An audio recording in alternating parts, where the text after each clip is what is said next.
దేవునికి లోబడి ఉండుడి, అపవాదిని ఎదిరించుడి, అపవాదిని ఎదిరించుడి. అప్పుడు వాడు మీ యొద్ద నుండి పారిపోవును. వాడు నీ యొద్ద నుండి పారిపోతాడు. దేవుని బిడ్డలారా, దేవునికి లోబడే మనస్తత్వం మనలో ఉండాలి. కొంతమంది దేవునికి లోబడతారని చెప్తారు, వద్దన్న పనికి వెళ్ళి అన్నే కూర్చుంటారు. ఇది దేవునికి ఇష్టమైనటువంటి మంచిది కాదు. దేవుని బిడ్డలారా, మనం నామకార్థులటువంటి స్థితిలో పెరుగుతలేము. మనం పెరిగేది సత్యంలో పెరుగుతున్నాము. చూడండి దేవుని బిడ్డలారా, ఇప్పుడు కొన్ని పండుగలు జరుగుతున్నాయి అనుకో, నేను బయటికి వెళ్ళినప్పుడు మీరు అవుపడినప్పుడు ఖచ్చితంగా నేను చూస్తే వద్దు మందిరానికి అంటారు. కానీ మీరెంత బాధపడతారు? దేవుని లేఖనం ఏం చెప్తుంది? దేవుని లేఖనం ఏం చెప్తుంది? లోబడి ఉండాలి. అందుకనే దేవుని బిడ్డలారా, నీ స్థితిని చూసుకో, నీ పరిస్థితిని తీసుకో. నువ్వు ఏ విధంగా ఉన్నావు, దేవుని దగ్గరికి ఏ విధంగా వచ్చావు, ఈ ఆశీర్వాదం ఏంది, ఎందుకు ఆశీర్వాదం అలా పోతుంది, అసలు సాతానుడు ఎందుకు వస్తున్నాడు, నా ఇంట్లో ఎందుకు ప్రవేశిస్తున్నాడు, వాడు ఎందుకు అనారోగ్యం పడుతున్నాడు, ఇవన్నీ నువ్వు ఒకసారి జ్ఞాపకం చేసుకుంటున్నావా? అందుకనే దేవుని బిడ్డలారా, దేవుడు లోబడమని చెప్తే దేవునికి వ్యతిరేకమైనటువంటి పనులు చేస్తారు. కొంతమంది ఏం చేస్తారంటే, మనుషులకు అవుపడాలని, నా పేరు ప్రఖ్యాతి పెరగాలని, అబ్బో అంటట్టుగా ఉండాలని కొంతమంది అనుకుంటారు. ప్రియులారా, దేవుడు చెప్తున్నటువంటి మాట ఇదిగో, ఈ పరిస్థితులన్నీ మనకు అవసరం లేదు. మనం వేసే అంగీకరించినటువంటి దేవుని బిడ్డలారా, మన ఇంట్లోకి సాతానుడు అపవాది ఇంట్లో ఉండకూడదు. వాడు ఉండకూడదు అంటే నువ్వు లోబడాలి, దేవునికి లోబడాలి. ఎప్పుడైతే నువ్వు లోబడతావో వాడు పారిపోతాడు. స్తోత్రం చెప్తారా ఒకసారి గట్టిగా? దేవుని వాక్యము వింటున్నటువంటి దేవుని బిడ్డలారా, ఈ రోజు నీవు ఒక్కటే, దేవుడు అపవాదిని ఎదిరిస్తున్నాడు, నీవు మాత్రము దేవునికి లోబడాలి. కొంతమంది ఏం చేస్తారంటే, దేవుని మందిరానికి రారు కానీ ఏదన్నా కార్యక్రమంలో జరుగుతుంటే కూర్చుంటారు. అపవాది ఇంట్లో ఉంటాడు, ఆశీర్వాదం పోతుంది, అనారోగ్యాలు వస్తున్నాయి, కానీ మళ్ళీ ఏం చేస్తారు, మా కుటుంబంలో ఏం జరగట్లేదు, మేము దేవుని నమ్ముకున్నామని అంటారు. కానీ నువ్వు చేసే పని ఏందే? అందుకనే నా దేవుడు సమస్తము సృష్టించినటువంటి దేవునికి ఆయన గుడ్డివాడా? దేవుడు గుడ్డివాడా? సృష్టిని చేసినటువంటి దేవుడు గుడ్డివాడా? ఈ ప్రపంచంలో నువ్వు ఎక్కడ తిరిగినా, నువ్వేం చేసినా నా దేవునికి ఖచ్చితంగా తెలుసు. నువ్వు అనుకుంటున్నావు తెలుగుదని అనుకుంటున్నావు, నా దేవునికి ఖచ్చితంగా తెలుసు. చదవండి ఆ వాక్య భాగంలోనికి మనం వెళ్దాము. ఎఫెసీయులకు రాసిన పత్రిక 5వ అధ్యాయము 21వ వచనం, దేవునికి లోబడండి. రెండవదిగా మనం 5వ అధ్యాయం 21, ఎఫెసీయులకు రాసిన పత్రిక, క్రీస్తునందలి భయముతో ఒకనికి ఒకడు లోబడి ఉండాలి. దేవుని బిడ్డలారా, భయం అనేది దేవుని మందిరంలో ఉన్నప్పుడే దేవునికి భయపడుతున్నాడు. నువ్వు ఇంటికి వెళ్ళినాక, బయటికి వెళ్ళినాక ఎవరో ఏదో చెప్తే దేవుని పక్కకు పెట్టి వాళ్ళ ఆలోచన ప్రకారంగా నువ్వు వెళ్తున్నావు. మరి నీ ఇంట్లో ఉన్నటువంటి అపవాది ఎట్లా బయటికి వెళ్ళిపోతాడు? ఇక అపవాది ఎట్లా బయటికి వెళ్ళిపోతాడో దేవుని మీద ఎందుకు నేరం చేస్తున్నావు? అందుకనే నా దేవుడు చెప్తున్నా, అపవాదిని నేను ఎలగొడతాను, అపవాది పారిపోతాడు, నువ్వు లోబడు. భయంతో నువ్వు చేసే భక్తి భయముగా చేయి. అందుకనే నా దేవుడు చెప్తున్నాడు, మీరు భయపడాలి. ఆ భయంతోనే మీరు భక్తి చేసినప్పుడే వారు గెట్ అవుట్, పారిపోతాడు వాడు, అంతే, వాడు రాడు. రెండవది ఏమంటున్నాడు? ఆ? భయముతో లోబడాలి. భయముతో లోపడాలి. ఈ భయము ఎవరికి ఉండదు. ఈ భయము ఎప్పుడైతే వా నేను ఈ పని చెయ్యొచ్చునా చేయకూడదా ఒక ఆలోచన నీకు రావాలి. దేవుని బిడ్డలారా, మనము అన్య జనులలో ఉన్నప్పుడు మనం ఏది పడితే అది చేశాం. అవి వద్దనే కదా, ఆయన రాజ్యంలో చేర్చబడాలే కానీ, ఆయనతో బ్రతకాలనే కదా, మన కుటుంబం సంతోషంగా ఉండాలనే కదా ఆయన దగ్గరకు వచ్చినాం మనము. మరి నువ్వెందుకు వాళ్ళు ఏదో చేస్తుంటే నువ్వు అక్కడ కూర్చొని ఎందుకు చేస్తున్నావు పని? అది మంచి పద్ధతి కాదు. ఎవరో ఒకరు అంటున్నారు, నేను ఇక్కడ కూర్చుంటే ఏదో పిల్లలు కదయ్యా, వాళ్ళకేం తెలుస్తుంది, ఆడొచ్చు పాడొచ్చు అని అంటారు. దేవుని బిడ్డలారా, మైకు తరంగాలలో దేవుని వాక్యము వెల్లడవుతుంది. నీవు నీ పిల్లలను దేవుడు ఏం చెప్పాడో తెలుసా? బెత్తముతో కొట్టమన్నాడు. కఠినమైనటువంటి బోధ ఇది, ఆది అపోస్తుల బోధ. ఈ బోధలో పెరిగితే నీవు నీ పిల్లలు ఒక ఉద్యోగస్తులుగా నిలబడతారు. దేవునికి కుటుంబానికి ఒక దీవెనకరంగా నిలబడతారు. కొంతమంది ఏం చేస్తారంటే దేవుణ్ణి అంగీకరించి బ్రతుకుతున్నాము అంటారు, ఏదో ఒక పని చేసుకుంటూ వెళ్ళిపోతారు. చూడు దేవుని బిడ్డలారా, నా దేవుడు సెలవిస్తున్నటువంటి మాట, నీవు దేవునికి వ్యతిరేకంగా చేసినటువంటి నీవు ఎంత దేవుడు నన్ను ఆశీర్వదిస్తాడో అని నువ్వు అంచనా వేసుకుంటున్నావే కానీ అది పొరపాటు. నా దేవుడు చెప్తున్నాడు, ఇదిగో మీరు మాత్రము ఈ విధంగా ఉంటే. మళ్ళీ చదువు, ఎఫెసీయులకు రాసిన పత్రిక మళ్ళీ చదువు నాన్న, మళ్ళీ చదువు. క్రీస్తునందలి భయముతో ఒకనికి ఒకడు లోబడి ఉండండి. సంగమా, ఇది వరకు ఏదో అయిపోయింది. ఇప్పుడు మాత్రము సంఘం అంతా ఒకరికి ఒకరు లోబడి ఉండాలి. ఎప్పుడైతే సంఘమంతా లోబడి ఉంటుందో అపవాది నీ ఇంట్లో నుంచి పారిపోతాడు. వాడు రాడిగా, వాడు ఎందుకు చేయని బతుకుంటాడు? మనం ఐక్యత కలిగి ఉంటున్నామమ్మా, వాడు దూరుతాడా? వస్తాడా? ఇప్పుడు ఏదైనా వచ్చింది వృత్తి వేస్తారా ఏరా? అమ్మా, ఐక్యత ఉన్నప్పుడు వేస్తారా ఏరా? మరి ఐక్యత పోతే ఏ లేరు.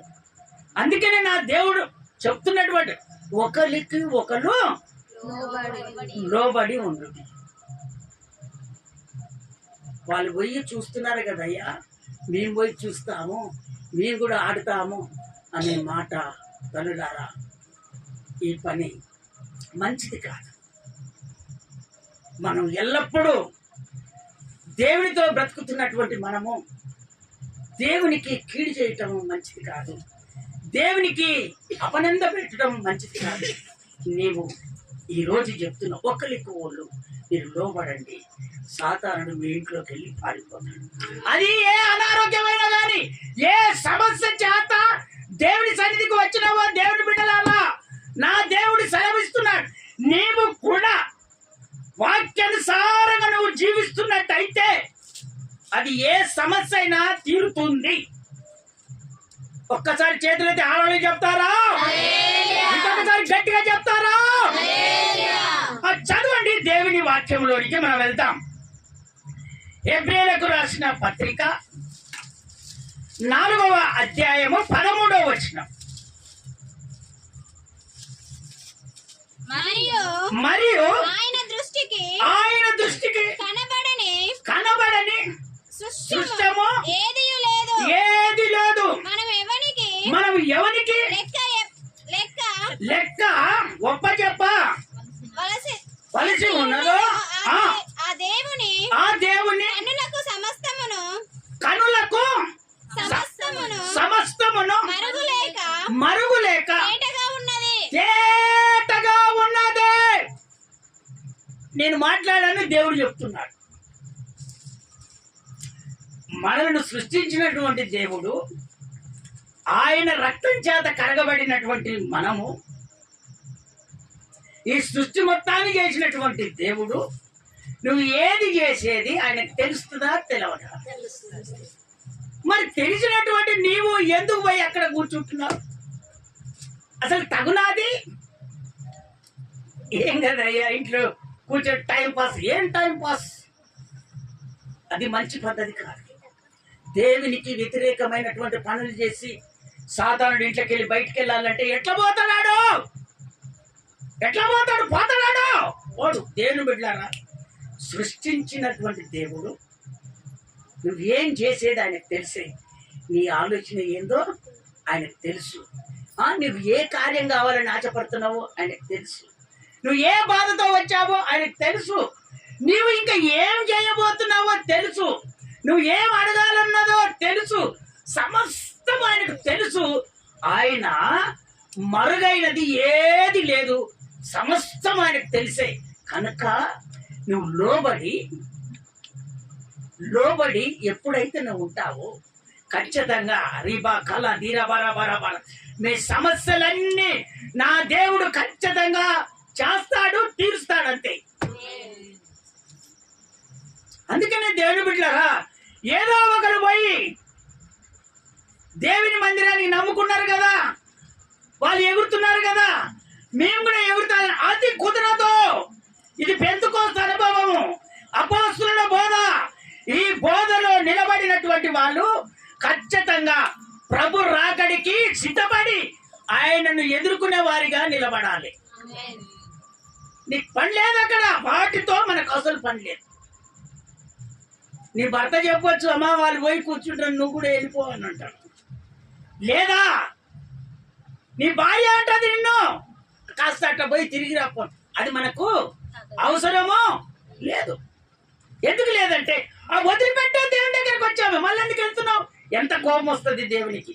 సరే, మనుషులు మీరే ఒక్కసారి ఆలోచన చేయండి. ఒక్కసారి చెప్తా. ఒక తల్లి బిడ్డకి చెప్తుంది అనుకుందాం, ఒక తండ్రి కొడుకుకు చెప్తుంది అనుకుందాం. ఇప్పుడు ఏం చెప్తున్నది? అమ్మా ఆ పని మంచిది కాదమ్మా, నువ్వు వెళ్ళొద్దని చెప్తుంది. నువ్వు 2-3 సార్లు పోయొచ్చినావు అనుకో, అమ్మాయి ఎంత కోపడుతుంది? తండ్రి అరే ఆ పని మంచిది కాదు, వద్దు నాన్న వెళ్ళొద్దు అని చెప్తాడు. నువ్వు 2-3 సార్లు వెళ్ళావు అనుకో, తండ్రికి ఎంత కోపం వస్తుంది? ఈయన్ని చంపాలనా ఏం చేయాలని కోపం వస్తుందా రాదా? మరి ఈ భూమి మీద నీకే అంత కోపం ఉంటే సమస్తాన్ని సృష్టించినటువంటి దేవుడికి ఎంత బాధపడతాడు? ఒక్కసారి జ్ఞాపకం చేసుకో. అది మనకు అవసరం లేని పని మనం చేయకూడదని నా దేవుడు ఈరోజు సెలవిస్తున్నాడు. ఈ రాత్రి దేవుడు నీతో మాట్లాడుతున్నాడు. ఎప్పుడైతే నువ్వు తీర్మానం చేసుకుని, ప్రభు నేను నీ కన్నులు కప్పుతున్నానయ్యా, నన్ను క్షమించు ప్రభు అని ఈరోజు ఒక తీర్మానంలోనికి వస్తే, దేవుని బిడ్డలారా, నా దేవుడు సెలవిస్తున్నాడు, ఖచ్చితంగా ఈరోజు తీర్మానం చేసుకుంటే రేపటి దినాన జరగాలని ఆశపడుతున్నటువంటి ఆ పనులు దేవుడు ఖచ్చితంగా చేస్తాడంతే. ఇక ఆయనకు సమస్తము తెలుసు. సృష్టించినటువంటి దేవుడు ఆయనకు తెలుసు. కనుక నువ్వు ఎవరు చూడట్లేదని నువ్వు అనుకోవచ్చు. నీ పక్కింటి వాళ్ళు చూడరు, వింటున్నావా? నీ దూరం వాళ్ళు చూడడు. కానీ నా దేవుడు ఖచ్చితంగా నువ్వు చేసేది చూస్తాడు. చెప్తున్నాడా లేదా? అందుకనే నా దేవుడు సెలవిస్తున్నటువంటి ఈ మాటలు నీ హృదయంలో పెట్టుకొని నువ్వు ధ్యానించు. సాతానుడు ఇంట్లో ఉంటే నన్ను అడగవని దేవుడు నీకు చెప్తున్నాడు. స్తోత్రం చెప్తారా? ఒకసారి గట్టిగా, ఇంకొకసారి గట్టిగా చెప్తారా? చదవండి. ఇంకొక వాక్య భాగంలోనికి వెళ్తాం. 2 పేతురుకు రాసిన పత్రిక 2వ అధ్యాయం 5వ వచనం. 2వ అధ్యాయం 5వ వచనం. మరియు ఆయన పూర్వకాలమందున్న, చూచావా, పూర్వకాలమందున్న లోకమును విడిచిపెట్టక భక్తిహీనుల సమూహము మీదికి జలప్రయాయమును రప్పించినప్పుడు నీతిని ప్రకటించిన నోహావును నీతిని ప్రకటించిన నోగాబును మరి ఏడుగురిని కాపాడెను. ఏడుగురిని దేవుడు కాపాడాడు. నోబు చరిత్ర మనకందరికీ తెలిసే. ఎంతమందికి తెలుసు? చేతులతో ఒక్కసారి హల్లెలూయా చెప్తారా? అమ్మా, నోబు గురించి తెలుసుగా. ఇప్పుడు దేవుడు అక్కడ మాట్లాడుతున్నటువంటి మాట మీరు జాగ్రత్తగా వినండి. అది లోకములో ఉన్నటువంటి ప్రజలకు దేవుడు మీరంతా నీతిమంతులుగా ఉండాలని దేవుడు కోరుకుంటే అక్కడ ఉన్నటువంటి వాళ్ళంతా ఏం చేస్తున్నారు అంటే చెడిపోయి ఏం చేస్తున్నారు? దేవుని అంగీకరించినటువంటి వాళ్ళే, దేవుడితో ఉన్నటువంటి వాళ్ళే. బాగా కొంచెం ఆశీర్వాదం వచ్చిందంటే ఇక వెళ్ళి దేవుని పక్కకు పెట్టి వాళ్ళ పనులు ఏందో వాళ్ళు చేసుకుంటున్నారు. యేసు ప్రభు దగ్గరికి వెళ్తే మనము తాగేది ఉండదు, ఎంజాయ్ చేసేది ఉండదు, నలుగురు కూర్చొని డ్యాన్సులు వేసేది ఉండదు. ఇవన్నీ ఎందుకు? దేవునన్నే నటిద్దాం కానీ మన పనులేందో మనం చేద్దామని వీళ్ళంతా నీతిని వదిలిపెట్టి వాళ్ళ పనులు వాళ్ళు చేసుకుంటారు. దేవునికి కోపం వచ్చేసింది. అంతే, కోపం వచ్చేసి ఏం చేశాడో తెలుసా? జలప్రవాహాన్ని పంపించాడు. ఆ జలములో ఇక కొట్టకపోతున్నారు. ఎవరో మనుషులు. వద్దు నాయన అని సేవకుడు చెప్తుంటే, వద్దు నాయన, మన దేవుడు నీతిమంతుడు, మనం కూడా నీతిమంతుడిగా బ్రతుకుదాము, దేవునికి మనం లోబడి ఉందాము, దేవునికి మనం భయపడి ఉందామని ఎంత చెప్పినా వినరే, ఎంత చెప్పినా వినట్లేదు. తాగుడానికి పోతున్నారు, డ్యాన్స్లకు పోతున్నారు, వాళ్ళకి ఇష్టం వచ్చినటువంటి పనులు చేస్తున్నారు, దేవునికి వ్యతిరేకమైనటువంటి పనులు చేస్తున్నాడు. ఇక దేవుడు చూసి చూసి జలప్రయాన్ని పంపించేసరికి అంత జలములో కొట్టుకపోయారు. ఆ కొట్టుకపోతుంటే అంటున్నారు, నోహమునేమో ఓడ సిద్ధం చేసుకొని ఓడలకు పంపించేటాడు, తాళం వేసుకున్నాడు. దేవుడు తాళం చేయి ఎవరి దగ్గర ఉంచుకున్నాడంటే దేవుని దగ్గర ఉంచుకున్నాడు. వీళ్ళు ఏం చేస్తున్నారు తెలుసా? నటనగా నటించే వాళ్ళంతా. ఇక జలప్రయాణం వచ్చేసింది. నోహు దగ్గరికి వెళ్ళారు. అయ్యా కాస్త తలుపుది, మేము చచ్చిపోతాం, తలుపుది, చచ్చిపోతున్నాం, తలుపుది. అయ్యా నేను చెప్పినప్పుడు మీరు వినలేదు, నేను చెప్పినప్పుడు మీరు వినలేదు, వద్దు వద్దు అని ఎంత చెప్పినా మీరు వినలేదు. ఇప్పుడు తాళం చేయి నా దగ్గర లేదయ్యా, యేసయ్య దగ్గర ఉంది. అందుకనే దేవుడు పెట్టారా? ఇదిగో దేవుడు అప్పగించినటువంటి పని దైవ సేవకుడు చేస్తాడు. అర్థం చేసుకోండి, దేవుడు అప్పగించింది దైవ సేవకుడు చేస్తాడు. ఆ దైవ సేవకుడు చేసి మీకు చెప్పిన తర్వాత వినకపోతే మీ పని మీరే. దేవుడు ఏం చేస్తాడు? అయ్యా నువ్వు చెప్పినట్టుగా నేను చెప్పేశాను అయ్యా అని దైవ సేవకుడు అంటాడు. ఒక సేవకుడా నీ పని అంతే. మళ్ళీ తర్వాత చూసేవాళ్ళు ఎవరు చూస్తారు? దేవుడు చూస్తాడు. ఇంకొచ్చి అయ్యా నన్ను క్షమించయ్యాను, నువ్వు నా దగ్గరకు వచ్చి ఎంత బ్రతిమలాడినా దేవుడు ఒప్పుకోడయ్యా. దేవుడు నీకు సెలవు ఇచ్చి నీతో మాట్లాడి వివరంగా దేవుడు చెప్పిన తర్వాత నువ్వు తప్పు చేసి మన దైవసేవకుని దగ్గరికి వచ్చి నిలుమకాలం ఇచ్చి నన్ను క్షమించండి అంటే ప్రార్థన జీవితం నడిపించేది యేసయ్య చెప్తేనే దైవసేవకుడు నడిపిస్తాడు.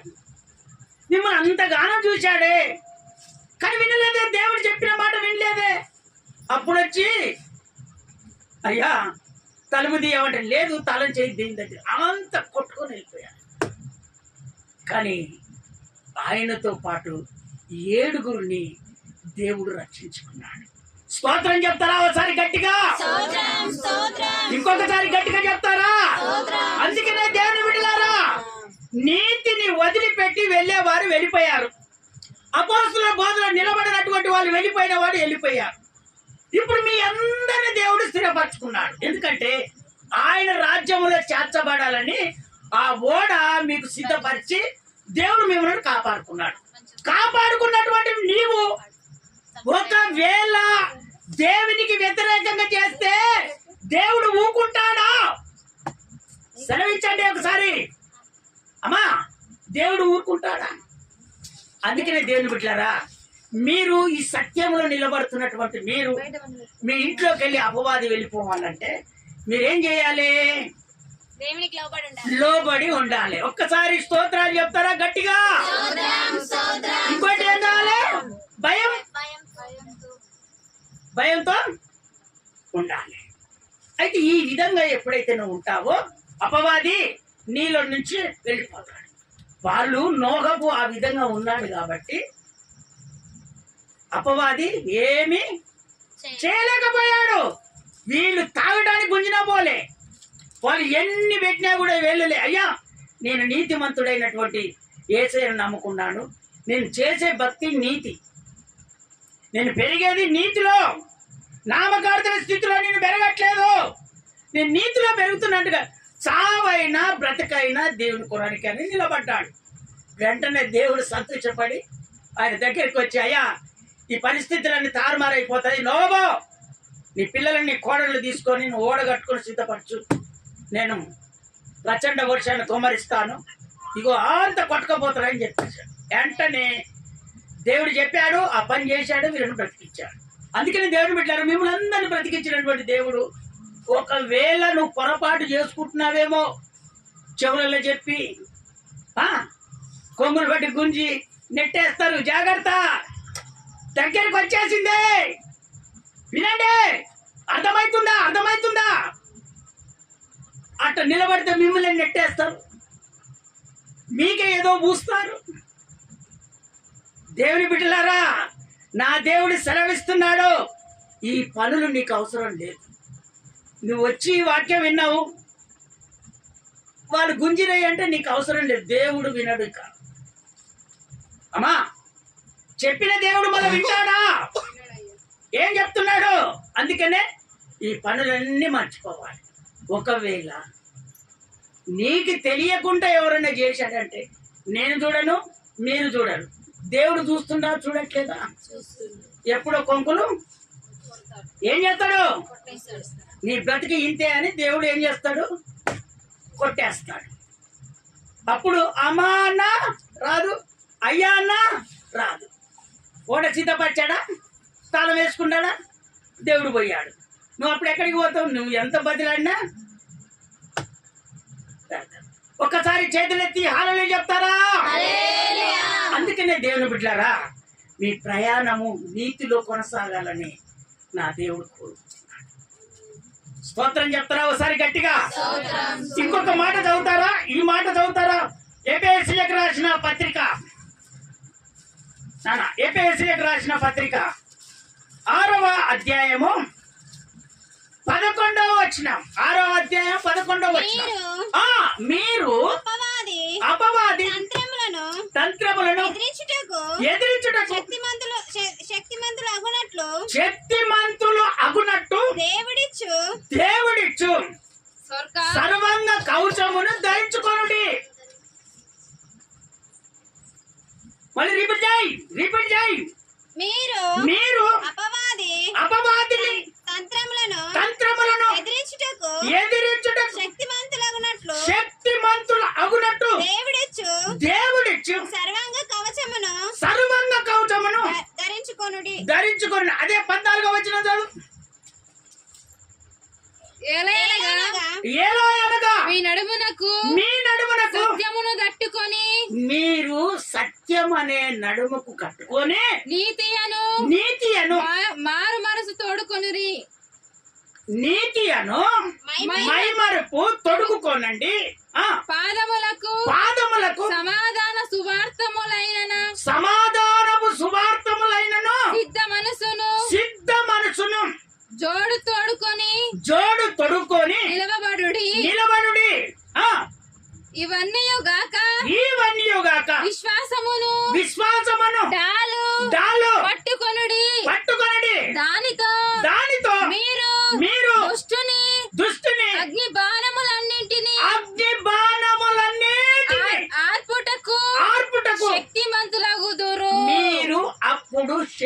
ధనవంతులు అవుతారు. ఒక్కసారి చేతులెత్తి హల్లెలూయా చెప్తారా? ఇంకొకసారి గట్టిగా చెప్తారా? నా దేవుడు చెప్తున్నాడు, సాతాను తంత్రాలను ఎదిరించడానికి దేవుడు ఏం చెప్తున్నాడు? సర్వంగ కవచాన్ని ధరించుకోమంటున్నాడు. సర్వంగ కవచం అనగా ఏంటిదే? సత్యము, ఇంకోటి ఏంది? సమాధానం, ఇంకోటి ఏంది? విశ్వాసం. మీరు ఈ విధంగా ఉంటే ఇదిగో సాతాడు మీ ఇంట్లో ఉండకుండా వాడు పారిపోతాడు. కొన్ని ఇండ్లలో సమాధానమే ఉండదు. కొన్ని ఇండ్లలో అనారోగ్యం పోతే పక్కింటికి సువార్త అందించాలి. దేవుడు చెప్తున్నాడు, పాదములకు సమాధానం అనే సువార్తను జోడి తొడుకొని నిలబడాలి. ఎందుకంటే నీవు దేవుని దగ్గరికి వచ్చి ఒక మేలు పొందుకున్నప్పుడు నువ్వు పక్క వాళ్ళకు ఆ మేలు సాక్ష్యం చెప్పి దేవుని యొద్దకు నువ్వు తీసుకురావాలి. ఆ జోడిని తొడుకోవని చెప్తున్నాడు దేవుడు.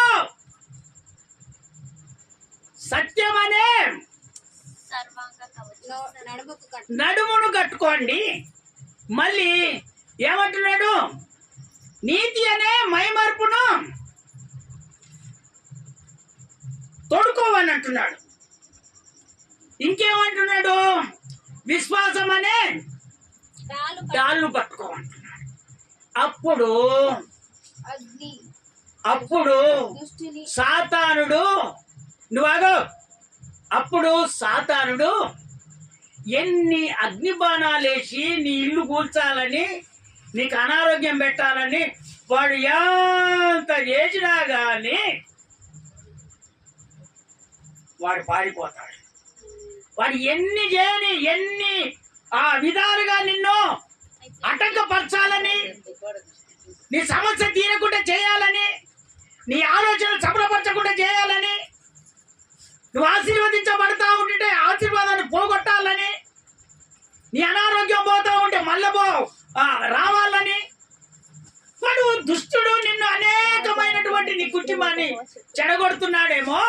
నా దేవుడు అంటున్నాడు, ఇవి సర్వంగ కవచాన్ని మీరు ధరించుకుంటే వింటున్నావా, వాడు అగ్ని బాణాల చేత ఎన్ని ప్రయోగాలు చేసినా కూడా వాడి పారిపోతాడని దేవుడు చెప్తున్నాడు. స్తోత్రం చెప్తారా? ఒకసారి గట్టిగా, ఇంకొకసారి గట్టిగా చెప్తారా? అందుకనే దేవుని బిడ్డలారా, వాక్యము చదువుతప్పుడు మీరు ఆ విధంగా చదువుతుంటేనే మళ్ళీ నేను చెప్పగలుగుతాను. మీరు ఒకసారి తప్పు చెప్పారనుకో, ఇది తప్పే పడిపోద్ది. వింటున్నారా? కాస్త జాగ్రత్తగా తొందర పడకుండా వాక్యము భయం ఉండాలని దేవుడు చెప్తూనే ఉన్నాడు కదా. ఆలోచన చేయండి, తొందరపడకండి.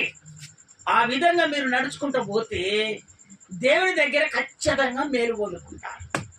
స్తోత్రం చెప్తారా? ఒకసారి గట్టిగా.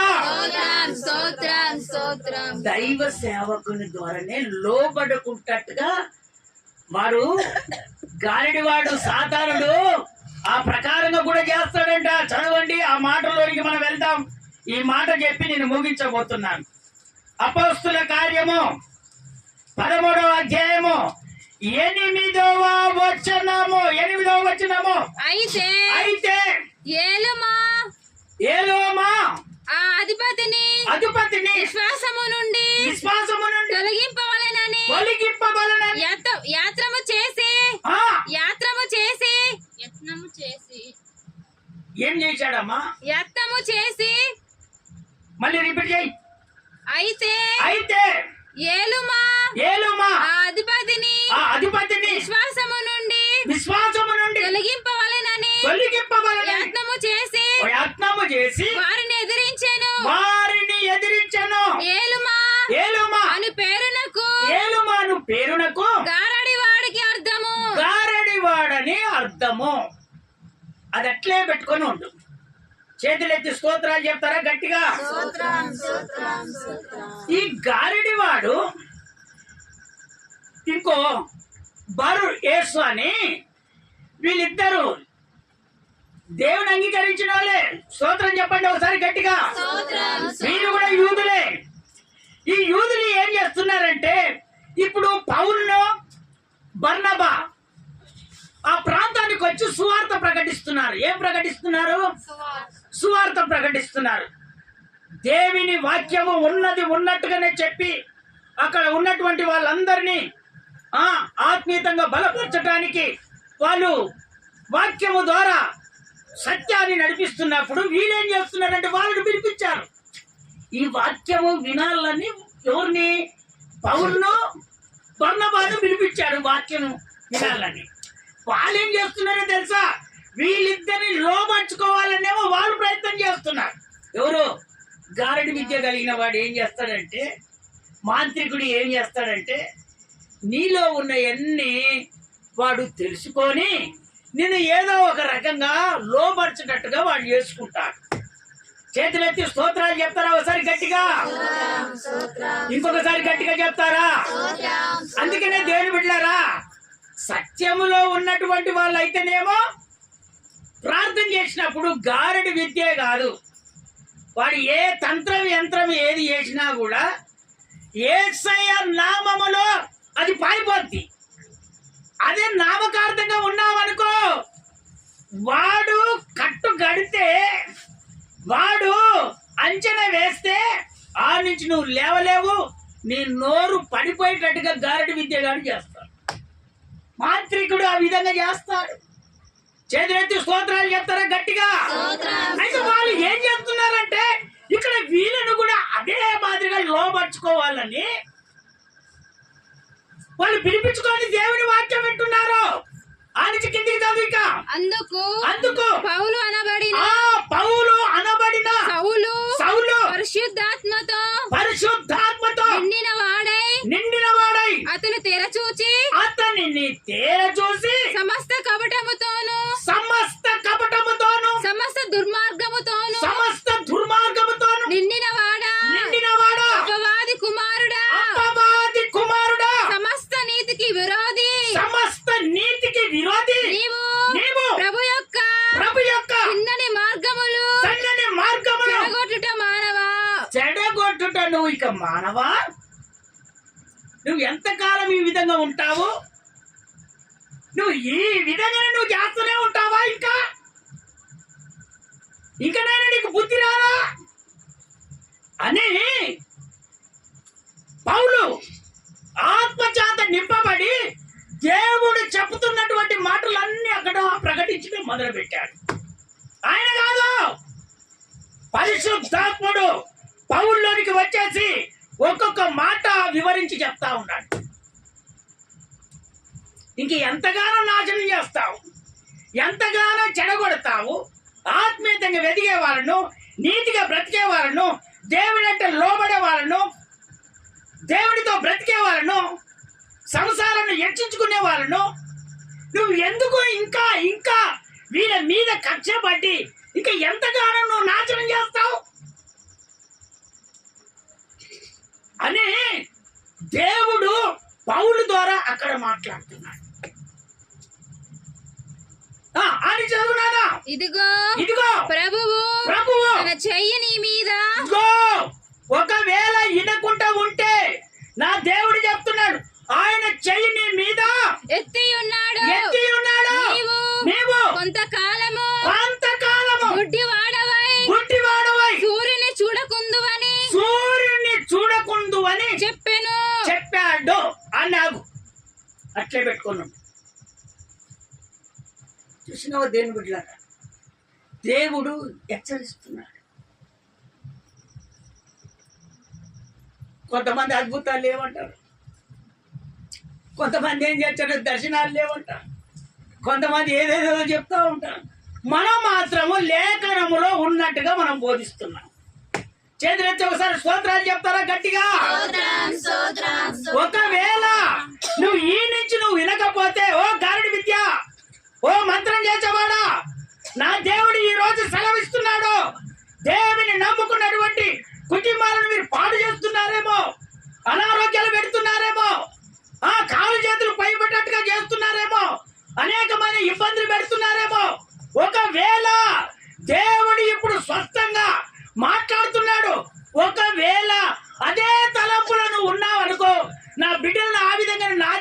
చేయాలని, నీతి కలిగినటువంటి వారిని చెడగొట్టాలని నువ్వు ప్రయత్నం చేస్తున్నావేమో. ఇదిగో ఆయన చెయ్యి చాపి ఉన్నాడు, జాగ్రత్త. ఆయన చెయ్యి చాపి ఉన్నాడు. ఒకవేళ నువ్వు అదే మాదిరిగా చేస్తే నువ్వు సూర్యుని కూడా చూడవు, నీకు గుడ్డితనం వచ్చేస్తుందని చెప్పాడు. చేతులెత్తి స్తోత్రాలు చెప్తారా గట్టిగా? ఈ మాట దేవుడు చెప్తున్నాడు, మనం కాదు. ఎంతమంది భయపడుతున్నారు? ఇప్పుడు దేవుడు చెప్తున్నాడు, మనం కాదు చెప్పేది. ఈ మాట దేవుడు చెప్తున్నాడు కాబట్టి నువ్వు అపవాదిని ఎదిరించటానికి నువ్వు భయపడొద్దు. స్తోత్రం చెప్తారా ఒకసారి గట్టిగా? ఇంకొకసారి గట్టిగా చెప్తారా? దేవుడు ఏం చెప్పాడు? సర్వంగ కవచాన్ని ధరించుకోమని. నువ్వు ధరించుకున్నావా లేదా? సత్యము, నీతి, సమాధానము, విశ్వాసం, ఇవి ఖచ్చితంగా నీలో ఉంటే వాడి ఇంట్లో ఉంటానంటున్నా దేవుడు. పారిపోడా? మొట్టమొదట నీ జీవితాన్ని మార్చుకోవాలని దేవుడు చెప్తున్నాడు. స్తోత్రం చెప్తారా ఒకసారి గట్టిగా? ఒకవేళ అదే ప్రయత్నం నేను చేస్తానంటే నీ కళ్ళు పోతాయి. నువ్వు కొంతకాలం వరకు నువ్వు సూర్యుని చూడవు, ఎవరిని చూడవు. ఈ అద్భుతాలు చేపించాను కదమ్మా. చెయ్యి పైకి లేస్తే చెయ్యి ఆగిపోయేది. నోరు మాట్లాడొద్దంటే నోరు మాట్లాడకుండా ఉండిపోయేది. చేతులు కట్టుకోవాలంటే చేతులు అంటే కట్టబడి ఉండేది. ఇవన్నీ చూడలేదా మీరు? చూసారా లేదా? చేతులైతే ఒకసారి ఆలోచన చెప్తారా? ఒకసారి గట్టిగా, ఇంకొకసారి గట్టిగా చెప్తారా? అందుకనే దేవుని బిడ్డలారా, దేవుడు మనకు ఒక మంచి మందిరం ఇచ్చేటట్టుగా మీరు ప్రార్థన చేస్తున్నారు. తొందరలో దేవుడు కట్టించాలని నేను కూడా ప్రార్థన చేస్తున్నాను. దేవుడు ఈ పరిచర్యను అంచెలంచెలుగా ఎదిగిస్తాడు. స్తోత్రం చెప్పలేదు ఒకసారి గట్టిగా, ఇంకొకసారి గట్టిగా చెప్తారా? అందుకనే దేవుడు దృష్టి పెట్టాడంటే ఎంతటి వాళ్ళైనా పెట్టినవా? దేవుడు దేవుని దగ్గర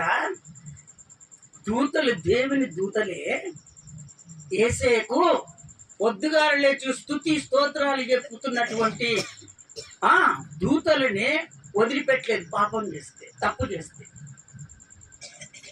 వదిలిపెట్టలే. దేవుని దూతలు నా పరిచర్య చేస్తున్నారని కూడా దేవుడు అనుకోలే.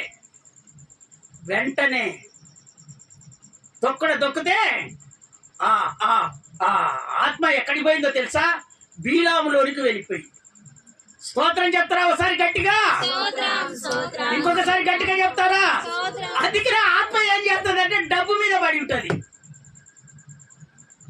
10,000 ఇస్తావా, నీ అనారోగ్యం బాగు చేస్తావని పాస్టర్లు ఉంటారంట, మనకైతే తెలియదు. 20,000 ఇస్తారా?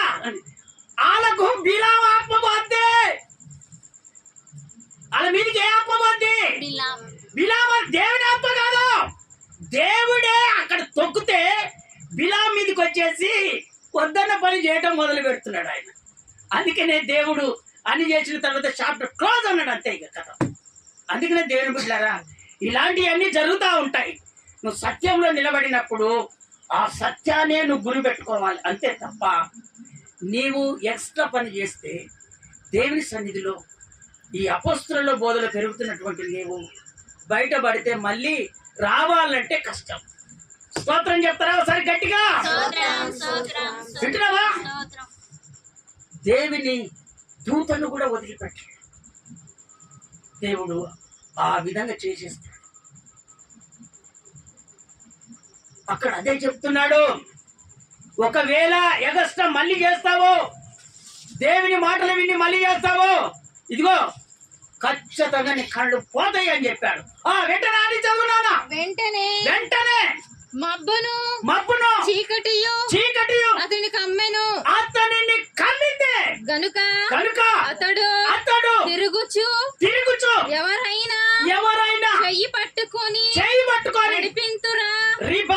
విడిపింతురా అని వెతుకుచుండెను. వెంటనే అంతటా అధిపతి జరిగిన దానిని చూచి, ఆ అధిపతి ఆ గారడివాడు జరిగినది చూసి, ప్రభువు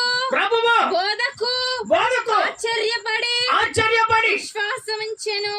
దేవుని అంగీకరించడం మొదలు పెట్టాడు. కొట్టండి చప్పట్లు. ఈడెవడు? గారడి విద్య కలిగినటువంటి వాడు. దేవుడు మాట్లాడుతున్నాడు, ఆ ప్రసంగం చేస్తున్నాడు. వెంటనే ఆ గారడి విద్యను వదిలిపెట్టాడు. వెంటనే యేసయ్య పాదాల దగ్గరకు వచ్చి విశ్వాసము దేవుని మీద ఉంచాడు. ఆయన కళ్ళు ముయ్యకుంటా ఆ విధంగానే ఉన్నాయి. దేవుని అంగీకరించి బ్రతుకుతున్నాడు. స్తోత్రం చెప్తారా? ఒకసారి గట్టిగా, ఇంకోసారి గట్టిగా చెప్తారా? మందిరానికి అదురుతున్నావా? వాడు సాధారణని అదురుతున్నావా? వాడు ఏదో చెత్తబాటు చేస్తున్నాడని అదురుతున్నావా? ఇదేదో కలుగుతుందని అనుకుంటున్నావా? వాడు బదార్లకు వెళ్తే వాడిని చూసి భయపడుతున్నావా? నా దేవుడు చెప్తున్నాడు, నీవు మాత్రము ఆయన సర్వంగ కవచాన్ని నువ్వు ధరించుకుంటే వాడు నీ ఇంట్లో కాదు, నువ్వు అడుగు పెట్టిన స్థలంలో కూడా ఉండడు. నా దేవుడు పారదోలుతాడు. స్తోత్రం చెప్తారా? ఒకసారి గట్టిగా, ఇంకొకసారి గట్టిగా.